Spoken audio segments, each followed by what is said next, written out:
Bismillahirrahmanirrahim.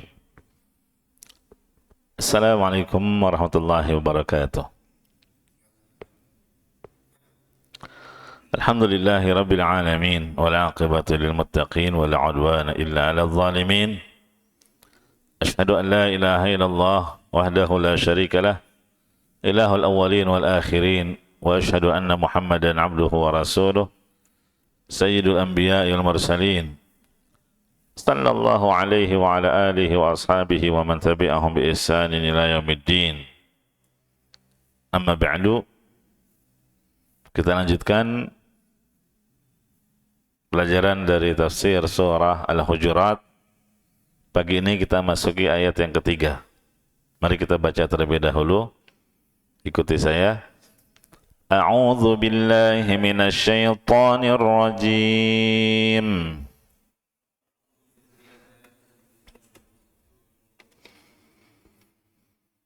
Innal ladzina yaghudduna aswatahum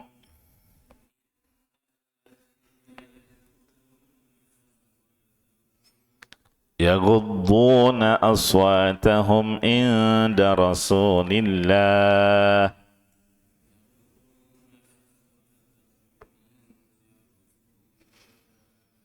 ulaika alladzina imtahana Allahu qulubahum taqwa.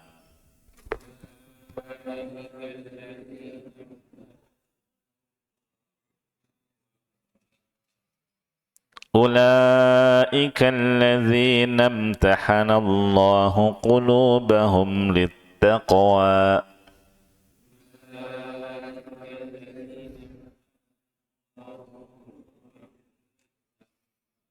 Lahum maghfiratun wa ajrun azim.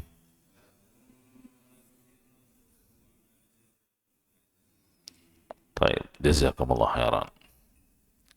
Innal ladzina yaghudduna aswatahum inda Rasulillah, sesungguhnya orang-orang yang merendahkan suaranya di hadapan Rasulullah,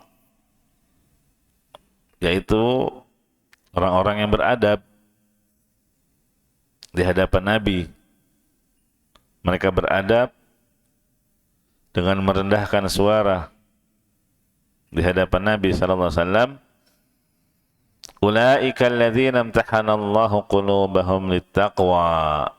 Mereka itulah orang-orang yang telah diuji hati mereka oleh Allah untuk bertakwa. Lahum maghfiratu wa ajrun azim. Bagi mereka yang beradab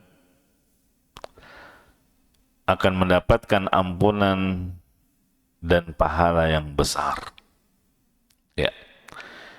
Ini ayat setelah kita sudah jelaskan di pembahasan sebelumnya, masih ada kaitannya dengan ayat yang kedua, di mana Allah Subhanahu wa taala berfirman, "Ya ayyuhalladzina amanu la tarfa'u aswatakum fawqa sautin nabi." Wahai orang-orang yang beriman, janganlah kalian meninggikan suara melebihi suara Nabi. Wa la tajharu lahu bil qaul kajahri ba'dikum li ba'd, dan janganlah kalian berkata kepada Rasulullah dengan suara termasuk juga memanggilnya.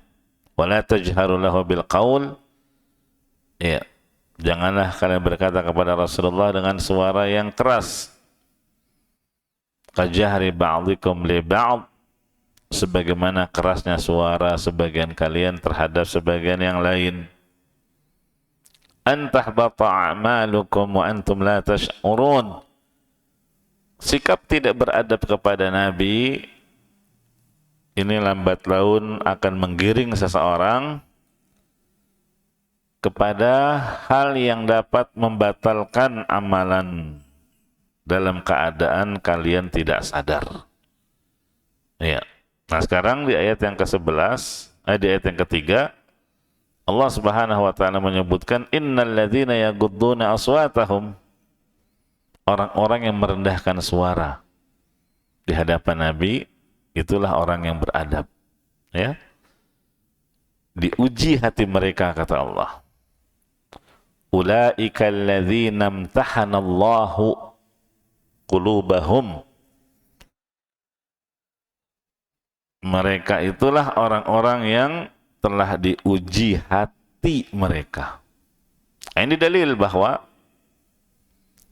yang diuji oleh Allah termasuk diantaranya adalah hati, batin kita yang tersembunyi di dalam dada.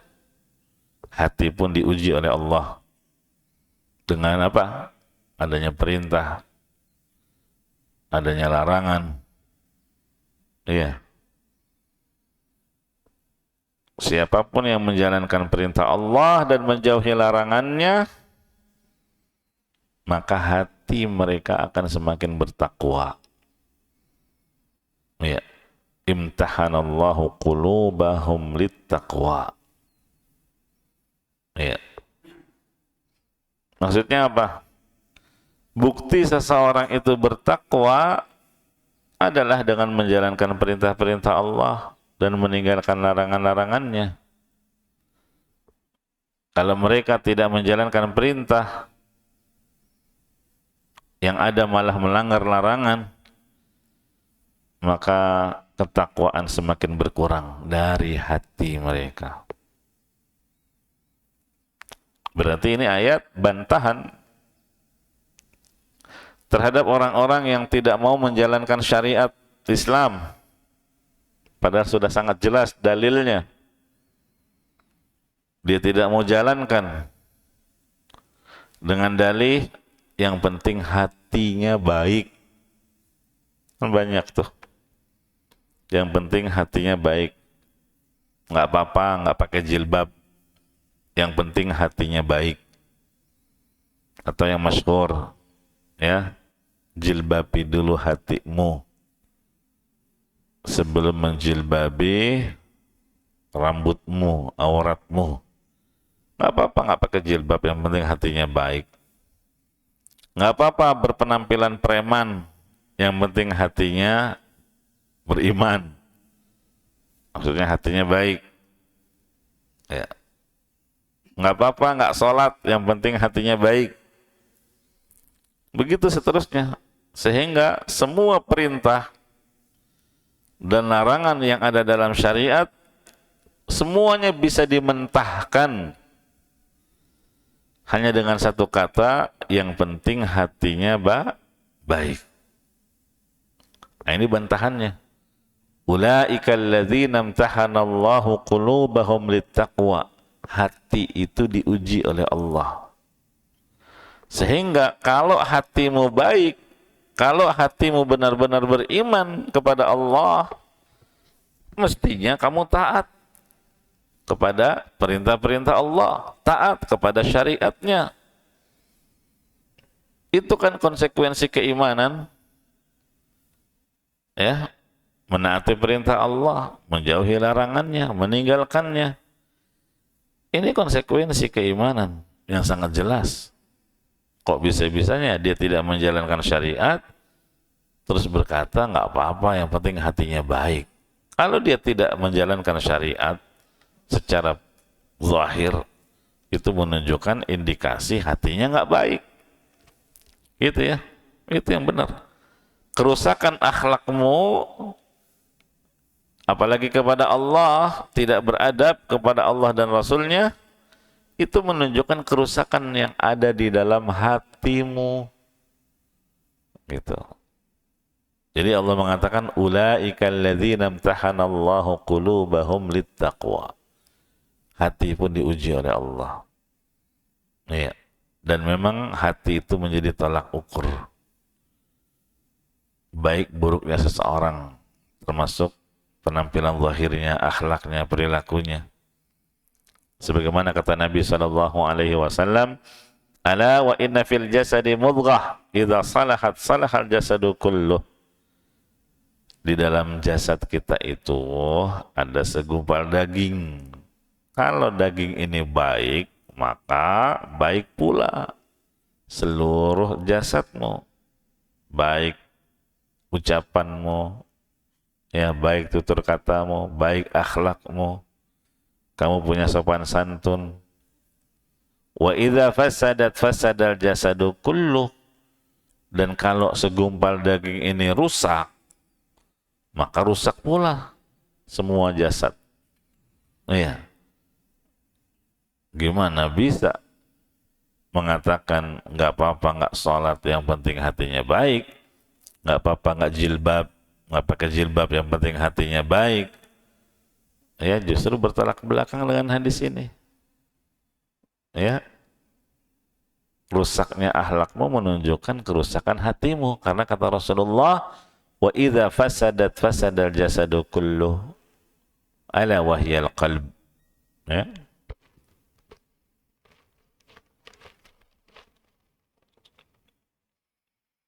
Kemudian jamaah rahimani wa rahimakumullah, di antara ujian hati apa?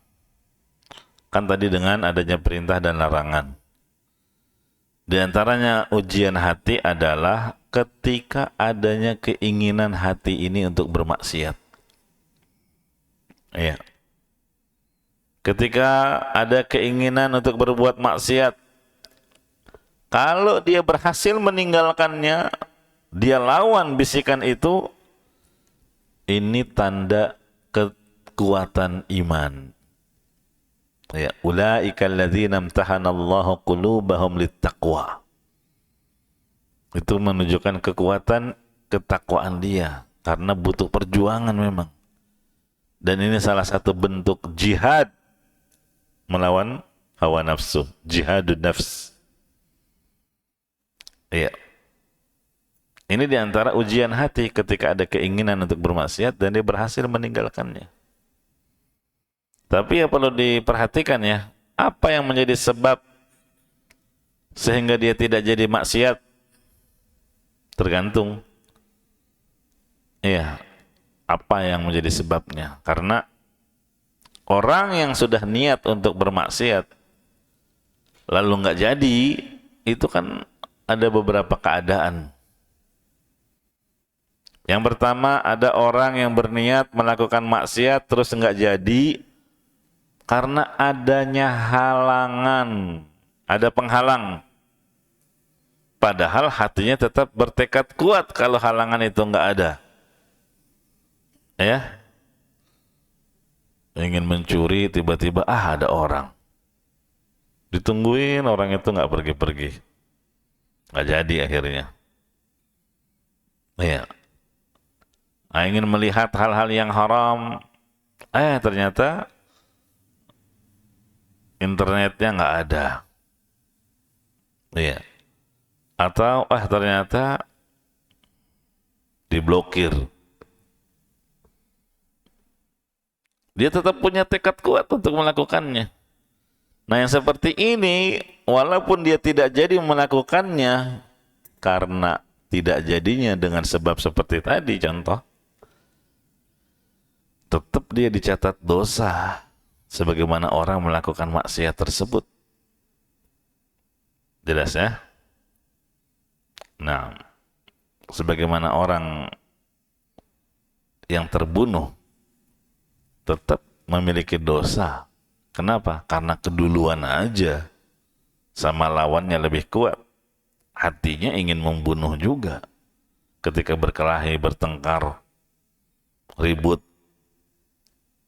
Al-qatil wal maqtul finnar, kata Nabi SAW. Yang membunuh dan yang dibunuh sama-sama di neraka.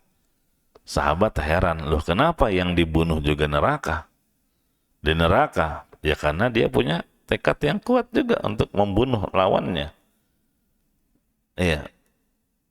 Cuma karena ada penghalang aja, lawannya lebih kuat.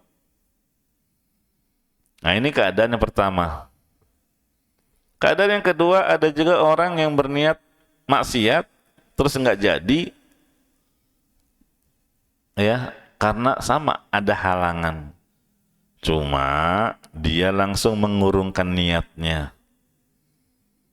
Bedanya apa? Kalau yang pertama masih punya tekad yang kuat untuk melakukannya, dia cari segala cara, ternyata nggak berhasil juga. Nah kalau yang kedua, begitu ada halangan, nggak jadi. Nggak jadilah.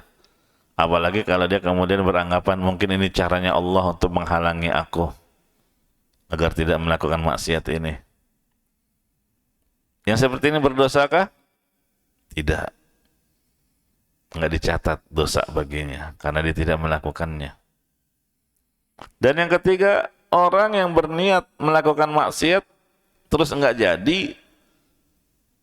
Kenapa nggak jadi? Ingat akan Allah, takut kepada Allah, takut akan azabnya. Dia teringat dampak-dampak kemaksiatan yang luar biasa. Justru orang yang seperti ini malah mendapatkan pahala. Ya. Nah, inilah yang dimaksud dalam ayat ulaika alladzina imtahanallahu qulubahum littaqwa. Mereka itulah orang-orang yang hatinya diuji oleh Allah untuk bertakwa. Lahum magfiratu wa ajrun azim. Orang yang seperti ini bagi mereka akan mendapatkan ampunan Allah dan pahala yang besar. Digandingkan antara mendapatkan ampunan, ya, dan jangan anggap remeh satu perbuatan yang ganjarannya disebut mendapatkan ampunan Allah. Ya, ini besar. Maka apalagi digandingkan wa ajrun azim, dan ini mesti. Kalau dia mendapatkan ampunan, pasti dia dapat pahala yang besar, yaitu surga. Nggak mungkin orang masuk surga kalau dosanya nggak diampuni oleh Allah. Iya.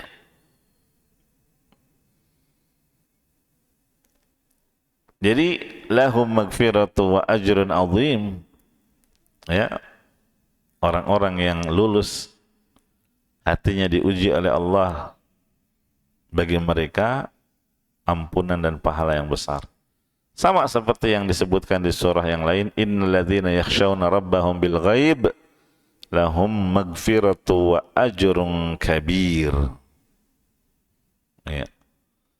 Lahum magfiratun wa ajrun kabir. Orang-orang yang takut kepada Rabb mereka di saat mereka bersendirian, ya, mereka akan memperoleh ampunan dan pahala yang besar. Bil ghaib. Ini diantara penafsirannya adalah mereka takut kepada Allah tatkala bersendirian, tatkala nggak ada orang yang melihat. Ini amanah yang sangat agung. Makanya Allah berikan janji, lahum magfiratu wa ajrun kabir. Mereka akan mendapatkan ampunan dan pahala yang besar. Lihat, dapat ampunan. Padahal tidak disebutkan mereka beristighfar, tidak memohon tidak disebutkan kalau mereka itu memohon ampunan. Allah tidak sebutkan mereka istighfar, tapi Allah menyebut orang yang takut kepadanya tatkala bersendirian, dia akan mendapatkan ampunan. Berarti ada orang-orang yang diampuni oleh Allah dosa-dosanya, padahal dia tidak beristighfar, tidak memohon ampunan. Ya, sebab-sebab pengampunan itu bukan cuma istighfar. Di antaranya ketika seseorang punya rasa takut bermaksiat ketika sendirian. Ya. Nah, oleh karenanya hendaknya kita bertakwa kepada Allah tatkala bersendirian, apalagi di zaman sekarang yang banyak sekali fitnah-fitnah yang bisa menjerumuskan seseorang dalam kemaksiatan, apalagi HP kita, gadget kita, ya, internet, banyak sarana-sarana yang memudahkan untuk bermaksiat. Ya, makanya kalau orang bisa bertakwa di saat sendirian, dia akan mendapatkan apa yang Allah janjikan. Lahum magfiratu wa ajrun azim di ayat ini. Mereka akan mendapatkan ampunan Allah dan pahala yang azim, pahala yang agung. Ya. Kalau di ayat yang lain, waliman khafa maqama rabbih jannatan. Siapa yang takut kepada Allah di saat sendirian, ya, dia ingin bermaksiat, terus dia ingat bahwa dia akan dihisab oleh Allah, akan diperlihatkan kemaksiatan itu nanti di akhirat, sehingga dia meninggalkan maksiat tersebut, apa kata Allah? Ganjaran baginya, Allah akan berikan jannatan, 2 surga. Bukan cuma 1 surga. Jannatan, 2 surga. Oleh karena itu di antara doa Nabi SAW, Allahumma inni as'aluka khasyataka fil ghaibi wasyahadah. Ya Allah, aku memohon kepadamu memiliki rasa takut kepadamu dalam keadaan bersendirian maupun tatkala terlihat orang. Di keramaian pun takut. Begitu juga ketika sendirian. Nah, kemudian ayat yang keempat, mari kita baca lagi. Ikuti saya. Innal ladzina yunadunaka min wara'il hujurat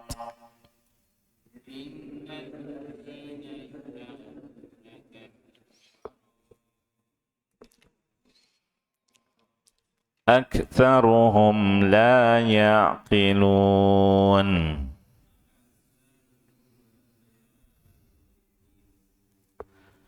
Sesungguhnya orang-orang yang memanggilmu dari luar kamarmu, itu kebanyakan mereka tidak berakal. Ya. Ayat ini jamaah rahimakumullah turun berkaitan dengan sekelompok orang dari Bani Tamim. Kemarin di awal-awal kita sudah sebutkan bahwa surat Al-Hujurat turun di tahun ke-9 Hijriyah, Amul Wufud, ya, tahun banyak delegasi yang datang. Nah, di antaranya yang datang kepada mereka adalah Bani Tamim. Ya, Bani Tamim, At-Tamimi, sekitar 70 orang yang datang. Ini khusus yang dari kalangan Bani Tamim. Iya. Nah, kemudian ketika mereka datang, kebetulan Nabi SAW sedang berada di dalam kamarnya bersama istri-istrinya. Ya. Mereka nggak sabar untuk menunggu Nabi keluar. Mereka malah bersikap tidak sopan terhadap Nabi SAW. Bahkan mereka memanggil beliau dengan nada yang tinggi. Ya Muhammad, ukhruj ilaina. Wahai Muhammad, keluar sini, temui kami. Ini kan kurang ajar, ya, nggak beradab kepada Nabi SAW. Di hadapan Nabi aja nggak boleh mengangkat suara, ini malah teriak, manggil-manggil. Dan beliau sedang berada di dalam rumahnya, di dalam kamarnya, barangkali sedang istirahat, barangkali sedang ada kebutuhan, ya, bercengkrama dengan istri-istrinya. Ini mereka teriak dengan suara yang keras, terus manggilnya dengan nama. Ya Muhammad, wahai Muhammad. Kan nggak boleh, Allah aja nggak pernah memanggil nabinya dengan nama. Yang ada ya Rasulullah, ya Rasul, ya ayyuhar Rasul, ya ayyuhan Nabi. Kan gitu. Ya, harusnya itu yang beradab. Ya Rasulullah. Begitu. Ini malah ya Muhammad. Jadi 2 tuh nggak sopannya. Nadanya keras, dipanggil dengan suara yang keras. Terus yang kedua memanggilnya dengan menyebut nama saja. Ya Muhammad, ukhruj ilaina. Keluar sini, temui kami. Iya. Padahal kita sudah sebutkan Abu Bakar dan Umar saja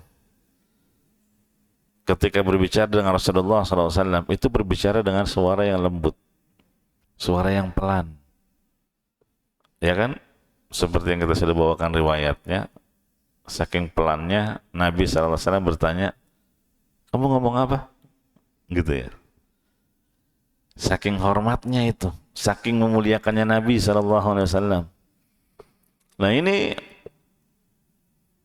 orang Baduy memang, Ya, Baduy itu orang Arab pedalaman. Ya, yang memang biasanya kurang sopan santun, kurang beradab. Ini manggil Nabi dengan suara yang keras dan memanggilnya dengan menyebut nama, ya Muhammad. Turunlah ayat ini. Allah mencela mereka, aktsaruhum la yaqidun. Kebanyakan mereka orang-orang yang tidak berakal. Orang yang nggak ngerti sopan santun, nggak ngerti adab. Iya, mereka adalah orang-orang yang tidak beradab kepada Allah dan Rasul-Nya. Padahal jamaah rahimakumullah, yang manggil seperti tadi, ya Muhammad ukhruj ilaina, itu satu orang. Namanya Al-Aqra bin Habis. Dari Bani Tamim ini, pimpinannya ini. Kepala rombongannya. Iya. Setelah dia menyeru, ya Muhammad ukhruj ilaina, wahai Muhammad, keluar sini. Iya. Dia kemudian sesumbar. Fa inna madhana zainun wa dhammana syainun. Sesungguhnya pujian kami terhadapmu adalah zainun, kebaikan. Keluar sini, kami akan muji-mujimu. Ya, pujian kami ini akan memberikan manfaat bagimu sehingga engkau semakin terpuji di tengah manusia. Wa dhammana syainun. Sebaliknya kalau kami mencela, ya, itu keburukan bagimu. Orang-orang akan ikut mencela. Jadi Aqra bin Habis, dia menganggap Rasulullah SAW itu sama dengan raja-raja yang lain. Sama seperti kepala-kepala suku yang ada di sekitarnya. Iya.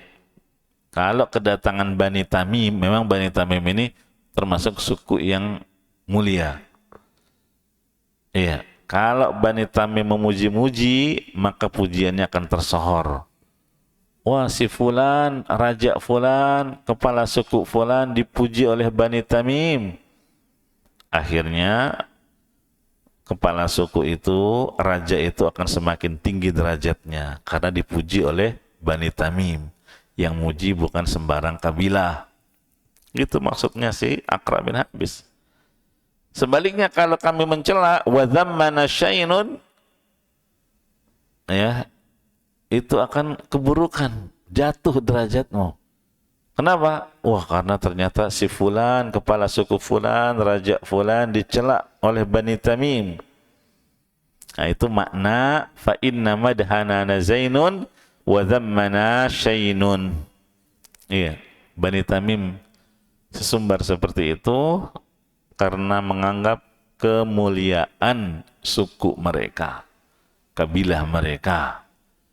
Siapa yang dipuji Bani Tamim, dia akan menjadi orang yang terpuji pula di tengah masyarakat. Dan siapa yang dicela Bani Tamim, maka dia akan menjadi orang yang hina di tengah masyarakat. Itu sesumbarnya Aqra bin Habis. Ya, ayo keluar sini, temui kami. Ya, supaya lebih terangkat derajatmu kalau kami memujimu.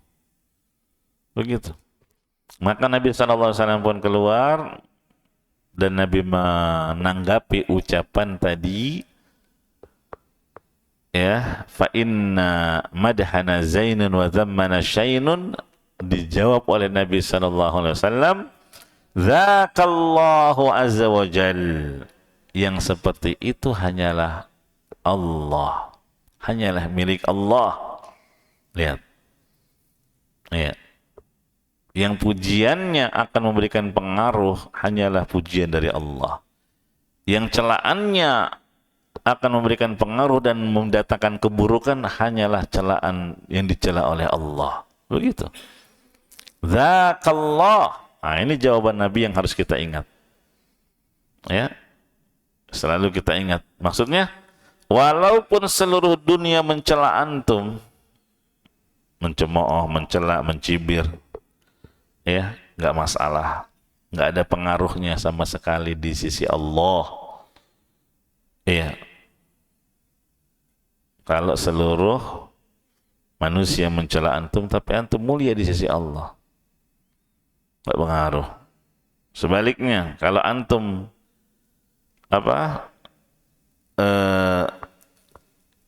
dipuji semua orang, hadir di hadapan antum ribuan orang, atau bahkan lebih jutaan orang, semuanya memuji-muji antum di hadapan antum, ya, nggak akan ada pengaruhnya di sisi Allah. Kalau antum di sisi Allah terhina, gitu ya. Antum kalau terpuji di sisi Allah tetap terpuji, sekalipun banyak orang mencela antum, menghina antum. Nah, ini yang harus kita ingat. Zakallahu azza wa jal. Yang pujiannya hanya berpengaruh itu cuma Allah. Dan sebaliknya yang celaannya berpengaruh itu cuma Allah.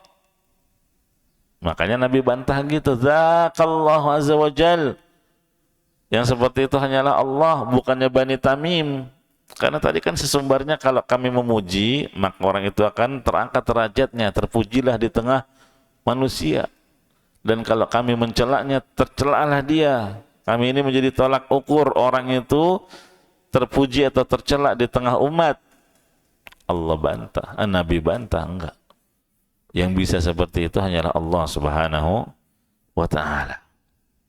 Ini kalimat yang harus kita simpan di dalam hati kita, ya, supaya kita bisa ikhlas dalam menjalankan segala kegiatan. Ya, ikhlas karena Allah Subhanahu wa ta'ala, karena yang kita cari bukan pujian manusia, ya, keridhaan manusia, bukan siapapun orangnya, percuma kalau mereka memuji-muji kita sementara kita hina dan rendah di hadapan Allah, ya, tercela di sisi Allah, percuma. Nggak akan ada yang bisa mengangkat derajat seseorang yang dihinakan oleh Allah. Lihat itu Fir'aun dihinakan oleh Allah sedemikian rupa, padahal dia dulunya adalah seorang raja. Ya, siapa yang dihinakan oleh Allah nggak akan ada yang bisa memuliakannya, dan sebaliknya. Orang yang dimuliakan oleh Allah nggak akan ada yang bisa menghinanya. Nabi Muhammad SAW berapa kali upaya untuk menghinanya, tidak ada yang berhasil. Tetap terpuji di sisi Allah Subhanahu wa ta'ala. Ya, jadi biarkan musuh-musuh mencela kita. Yang penting kita mulia di sisi Allah Subhanahu wa ta'ala dengan menjalankan syariatnya, dengan ketaatan kepadanya, dan juga dengan mengikuti sunnah Nabi-Nya sallallahu alaihi wasallam. Kemudian faedah selanjutnya, kalau kita perhatikan ayat ini, innalladzina yunadunaka. Innalladzina, sesungguhnya orang-orang yang memanggilmu, hai Muhammad. Gitu ya. Di sini disebut innalladzina dengan sighah jama'. Sesungguhnya orang-orang, padahal yang manggil cuma satu. Yang manggil cuma satu orang, yaitu Aqra' bin Habis. Tapi kenapa ya Allah menggunakan sighah jama', plural, yang menunjukkan jumlah banyak, padahal yang ngomong satu? Jawabannya karena Aqra' bin Habis dia yang mewakili kebanyakan orang-orang yang hadir ketika itu, yang berjumlah 70 orang tadi dari Bani Tamim, karena mereka setuju dengan perkataannya Aqra' bin Habis, dengan perbuatannya Aqra' bin Habis. Iya, berarti jamaah rahimakumullah, ada pelajaran bahwa persetujuan itu memiliki pengaruh. Iya, persetujuan itu memiliki pengaruh. Begitu juga dengan diamnya seseorang. Nah, seperti yang kita sudah bahas di surat Asy-Syams, orang-orang yang membunuh untanya Nabi Saleh, Allah katakan fa'aqaruha, mereka telah membunuhnya, padahal yang melakukan eksekusi cuma satu. Ya, yaitu Kidar bin Salif. Tapi kenapa Allah menyandarkan fa'aqaruha, mereka telah membunuh unta itu? Yang eksekusi cuma satu, Kidar bin Salif. Jawabannya apa? Karena pembunuhan unta tersebut adalah hasil kesepakatan mereka bersama, sehingga mereka dihukumi perbuatan dosa juga, walaupun bukan mereka yang mengeksekusinya. Kemudian kata Allah Subhanahu wa taala, aktsaruhum la yaqilun. Mayoritas mereka, kebanyakan mereka yang memanggilmu dengan nada yang tinggi dari luar rumah, kebanyakannya orang yang tidak berakal. Lihat, Allah menyebut aktsaruhum, kebanyakan mereka, bukannya mereka semua itu memang dasar orang-orang nggak punya adab. Mereka semua itu dasar memang orang-orang yang nggak punya akal. Nabi nggak bilang gitu. Ya Allah tidak menyebut seperti itu. Tapi aktsaruhum menunjukkan apa? Ada memang sebagian mereka yang berakal, yang nggak setuju. Ya, dengan caranya Aqra bin Habis yang teriak-teriak manggil Nabi dari luar kamarnya. Ada yang nggak setuju. Nah, makanya pelajaran yang bisa kita petik, kita harus hati-hati dalam memberikan sifat satu kaum. Ya, jangan sampai kebencian kita kepada satu suku terus kita pukul rata. Ya, memang kalau suku itu semuanya brengsek. Ya, jangan sampai anak saya kawin sama suku ini. Kenapa? Suku ini orangnya brengsek semua. Jangan, cari suku yang lain, nak. Nggak boleh. Iya, nggak boleh. Karena apa? Bisa jadi di antara suku tersebut ada orang-orang yang saleh, orang-orang yang baik, orang-orang yang beriman. Iya kan? Nah, jangan sampai kebencianmu terhadap satu kaum terus dipukul rata. Semuanya itu kaum yang buruk. Nggak boleh. Bolehnya gimana? Kalau memang kebanyakan mereka adalah tidak baik, maka kita katakan mayoritasnya kaum itu enggak baik. Mayoritasnya suku tersebut tidak baik. Kebanyakannya penduduk negeri yang ada di sana itu enggak baik. Itu boleh. Iya, sampai negeri kafir. Ya. Jangan kita katakan, wah dasar orang Amerika semuanya bejat. Enggak juga. Ada di antara mereka yang baik, yang muslim, baik keislamannya, bahkan ada juga yang salafi. Iya kan? Bahkan mungkin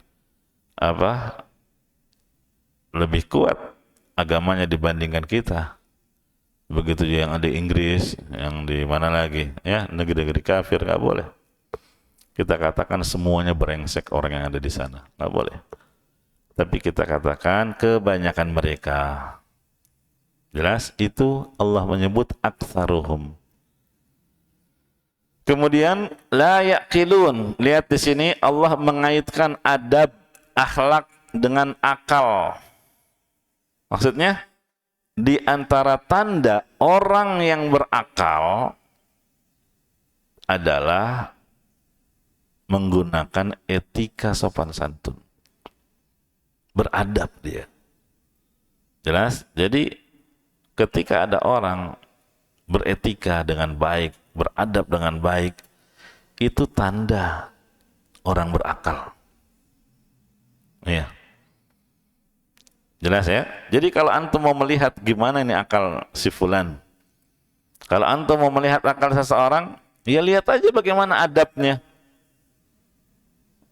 bagaimana akhlaknya, etikanya, sopan santunnya. Lihat aja komen-komennya, kan gampang. Entah di WA, grup, entah di medsos, di Facebook, atau media-media yang lain. Lihat komen-komennya, status-status yang dia buat di medsos. Itu menunjukkan kadar akalnya dia. Iya. Jadi, bagaimana adab dia misalnya ketika berselisih, adab dia ketika berdebat, ketika bertikai, ya, itulah akalnya. Ya, makanya sungguh menyedihkan kalau kita dapati ada orang yang sudah punya gelar, ya, gelarnya lumayan, ilmunya Masya Allah, tapi adabnya nggak ada. Ya, apalagi ketika berselisih, hilang. Ini menunjukkan berarti akalnya dia kerdil. Ya, ya. Berarti antum pun demikian. Jangan membongkar akal antum dengan adab, etika, sopan santun. Antum, gimana adab antum? Jangan bongkar. Ya, beradablah. Jelas, karena apa? Akal yang benar itu bisa mengatur, bisa mengendalikan seseorang dalam etikanya, adabnya, sopan santunnya. Kalau akalnya benar. Ya. Dan IQ yang tinggi itu nggak jaminan akalnya baik. Apalagi di zaman sekarang. Ya, berapa banyak realita yang kita dapati, orang-orang yang IQ-nya tinggi tapi nggak berakal, mencela sunnah, ucapannya batil, padahal dia sudah profesor, doktor, dikenal kecerdasannya, iya, IQ-nya tinggi, tapi nggak berakal. Buktinya apa? Akal dia tidak bisa mengontrol ucapannya, akhlaknya, etikanya.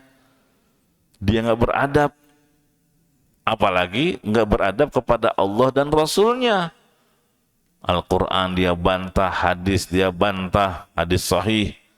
Ini menunjukkan nggak beradab, apa nggak berakal, nggak beres akalnya ini, nggak beres.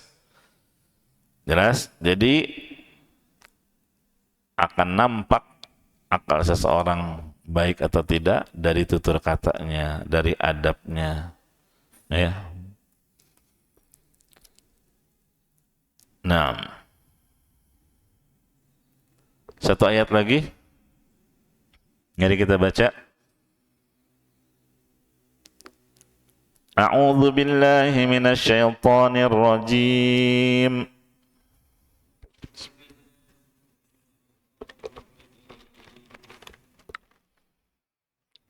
Walau annahum sabaru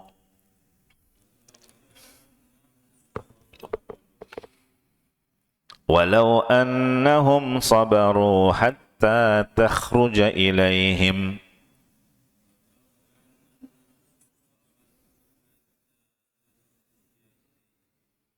lakana khairan lahum wallahu ghafurur rahim.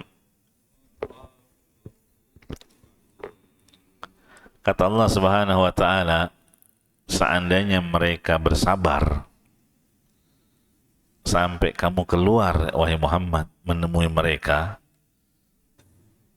sungguh itu lebih baik bagi mereka. Lihat. Jadi Allah celak orang-orang yang berbuat memanggil tadi dengan suara yang keras dari luar rumah.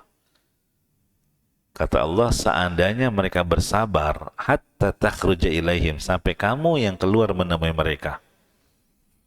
Ya.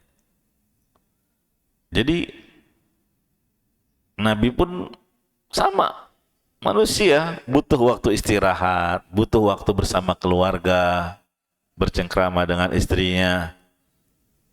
Ya. Nanti juga ada waktunya beliau keluar, sabar aja tunggu. Jangan malah gedor-gedor pintu sambil teriak-teriak. Ya.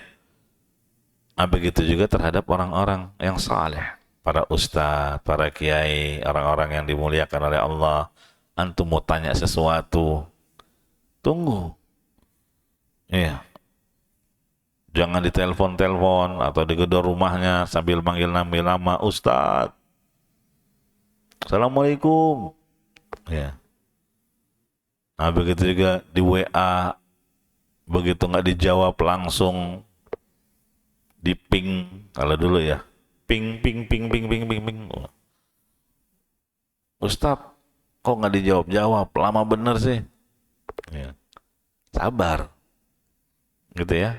Ustadz juga punya keluarga, punya kesibukan, punya anak. Ya, sabar. Itu kata Allah, walau annahum sabaru. Kalau seandainya mereka mau bersabar, ya, hatta takhruja ilaihim, sampai kamu yang keluar menemui mereka. Ada waktunya nanti Nabi keluar. Ada waktunya ya, nanti juga Ustadz akan menjawab. Kalau memang dia mengetahui jawabannya. Iya. Jangan kesel juga, ditelepon nggak diangkat-angkat. Sombong. Iya. Sabar. Barangkali ketika itu memang lagi nggak bisa angkat telepon. Karena ada kesibukan yang lain. Walau annahum sabaru, kata Allah, kalau seandainya mereka mau bersabar, lakana khairan lahum. Itu lebih baik bagi mereka di sisi Allah. Lebih baik kalau sabar. Ini menunjukkan mereka betul-betul beradab. Mereka tahu sopan santun. Mereka tidak akan ditegur oleh Allah. Karena ini ayat teguran Allah terhadap mereka. Mereka juga akan lebih dihormati oleh para sahabat yang lain. Ya, mereka mungkin akan semakin dimuliakan karena Bani Tamim memang suku yang mulia. Dengan beradab akan semakin dimuliakan. Tapi kalau kayak gitu sikapnya, ya, nah, ini kan nggak baik buat mereka sendiri. Tapi ya gitu, mereka nggak sabar. Wallahu ghafurur rahim. Lihat luasnya rahmat Allah. Meskipun Allah menegur mereka, tapi kemudian di sini Allah katakan Allah Maha Pengampun lagi Maha Penyayang. Allah ampuni kesalahan mereka. Kenapa? Ya karena mereka adalah orang-orang Badui, orang-orang Arab kedalaman. Pedalaman itu biasanya memang begitu. Kurang adabnya, kurang santun, sopan santunnya, kurang etikanya, Badui. Iya, mereka diberi uzur. Mereka juga baru masuk Islam.